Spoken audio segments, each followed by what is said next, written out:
What is up, my friends? How are y'all doing today? And I have another episode with you guys talking about some Premier League football. Since it's the international break, we've had a little bit of a mini piece of the season, about a fifth of the way through almost. We're pretty much there, and I thought it would be a great time to kind of do a league-by-league analysis and give kind of a summary of where each team is in the Premier League specifically, and some of the other ones, kind of see where the titles challenges, where the top four, and what the relegation status is. So we're going to start with the Premier League and kind of go one by one. Tomorrow we'll most likely do the Serie A. I'm still tempted to do like a big match we'll do it all together. It'll be great. We're going to have a blast. So in the Premier League, starting at the bottom, Norwich gonna get relegated. 7 games, 1 draw, 6 losses, 16 goals against, only 2 goals scored. Norwich didn't have this bad of a time last round when they were in the Premier League, but this is starting to get really, really bad. We're looking at those like Derby County numbers of bad as far as it goes. They need to figure something out. As far as it goes, that squad isn't really good enough to really compete in the league. It's pretty obvious you can say that. However, I think they could be doing better than 1 point out of 7 games. They have had some hard matches in their defense, but I still feel like they should have done better in at least a few of these. Some of these were pretty difficult matches, to be fair, but I would expect more. Newcastle, these are pretty much the 3 teams I predicted that were going to be in the relegation zone are there. Burnley, Newcastle, and Norwich.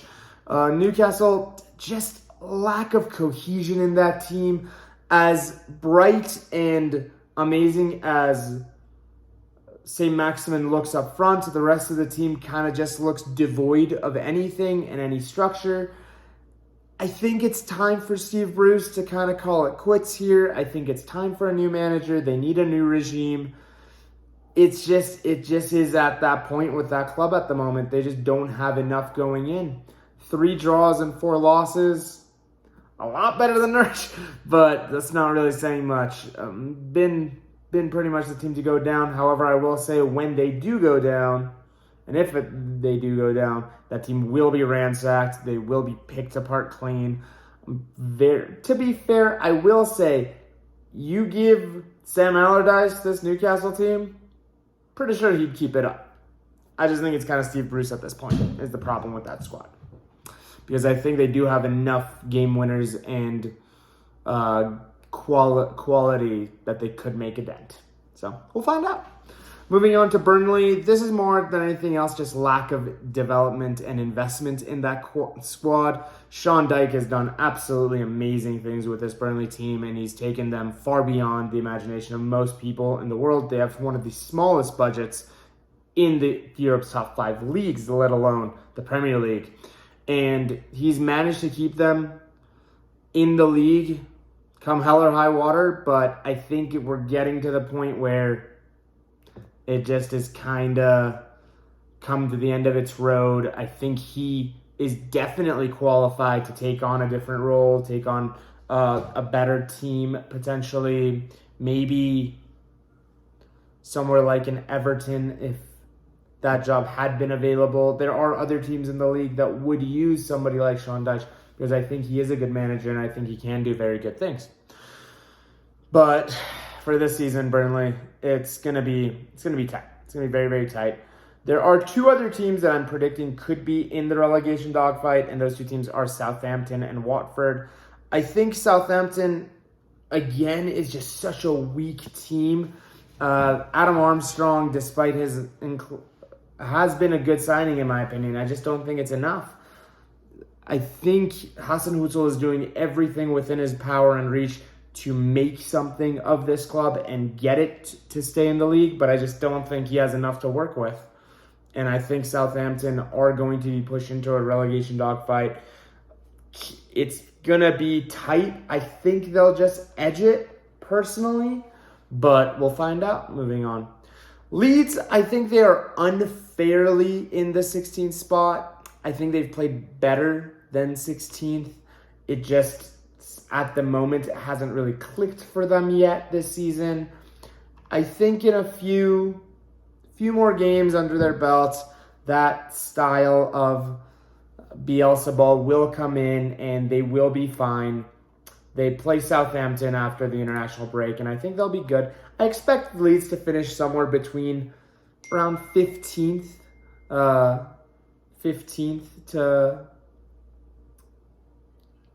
12th, 11th area. That's kind of my main guess is where they're gonna finish. But I think right now this is not representative of where they will be by the end of the season, and we'll find out.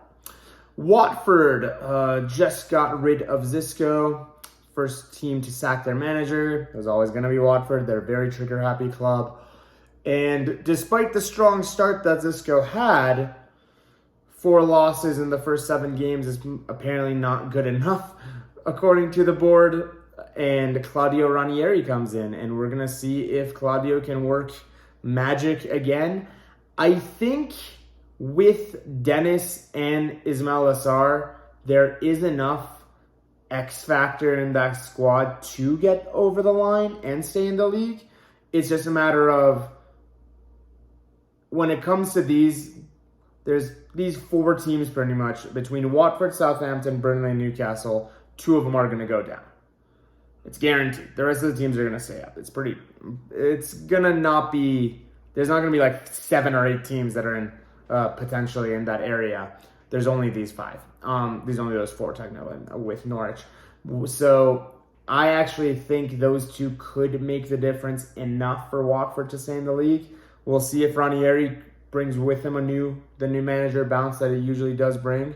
They haven't been as bad in defense as some of the other teams, as Newcastle, as Norwich, as Leeds, or as Burnley, honestly. And so that does give you a bit of a boon. So we'll see if they can make do and stay up.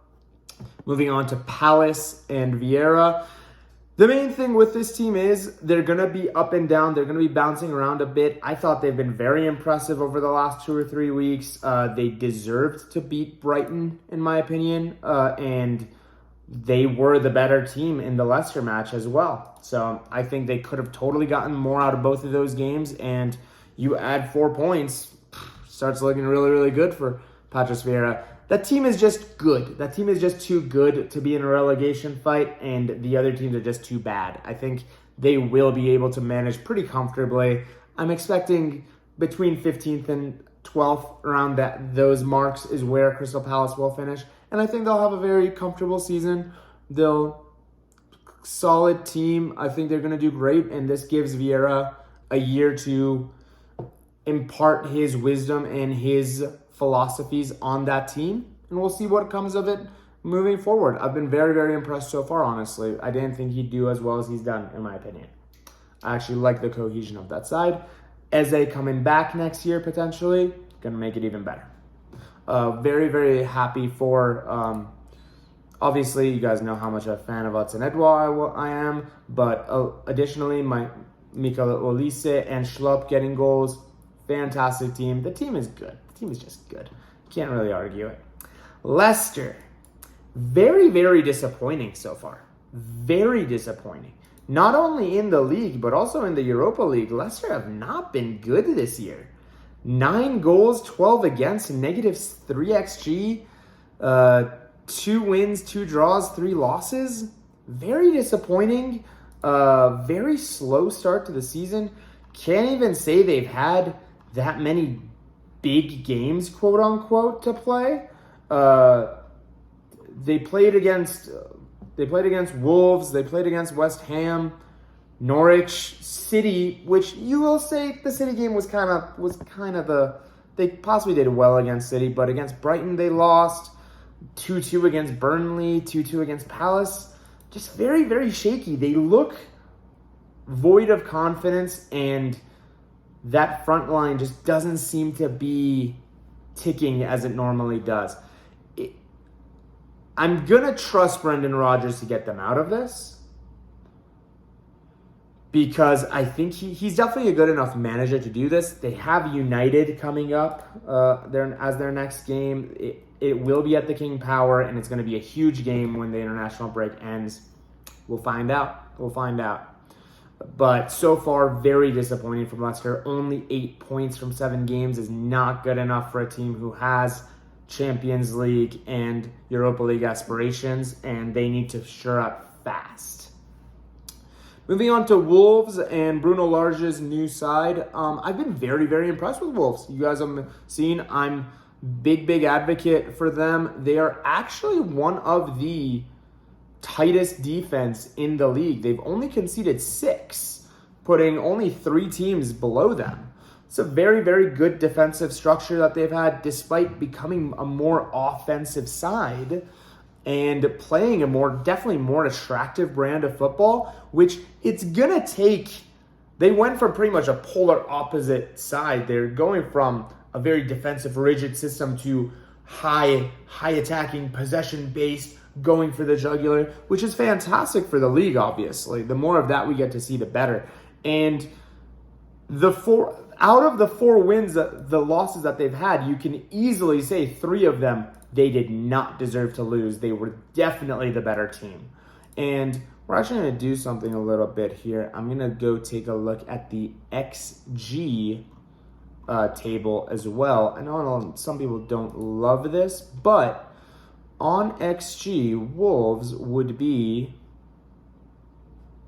in 8th place based off XG. They have actually been very unlucky. XG would have Wolves at around 11.5 points, whereas in the league, they've only been able to get 9. They have deserved more than they've gotten so far, and that has been definitely visible. So I think Bruno Large is doing some big things, and I think a few seasons, maybe another transfer window or 2, big things will come in, new players, and I think good things will come for them. I have high expectations of Wolves. I think they're still going to finish the season between the 10th to 13th mark comfortable, and they're going to give a few of the big teams a little bit of a run for their money because they are a good side, and I'm a fan of Wang Yi-chan as well from Leipzig. I think they're going to do good. Moving on to Arsenal, and a very middle of the road. 3 wins, 1 draw, 3 losses. Definite improvement from the first 3 weeks. A few players getting back from injury, few players getting settled in. The truth of the matter is, I think Arsenal are kind of they're going to finish somewhere between 7th and 10th, in my opinion. They just don't look perfect yet. I think there is a few more gears for them to go through. I don't think they were as impressive as everybody's giving them credit for against Spurs. I just think Spurs are horrible right now. Somehow they're above Arsenal. But it's been an interesting start to the season for them. I think Arteta's job is safe for now. Arsenal and United are kind of those clubs. Their managers are always 1 game away from being sacked. So I've been impressed so far. We'll see how they do, and we'll go from there. That is going to be part 1 of this series. I'm going to split it up into 2 parts. We'll do part 2 tomorrow, and we'll kind of go from there. We'll do the top 10 teams tomorrow. This kind of gives us a good place. I want to kind of also discuss, according to XG, Arsenal are pretty much exactly where it says they should be. They are about 12th to 13th spot. That is kind of where I think Arsenal are at the moment with this team. They could be better. They do have a few more groups to go through. It's just if they get there or not.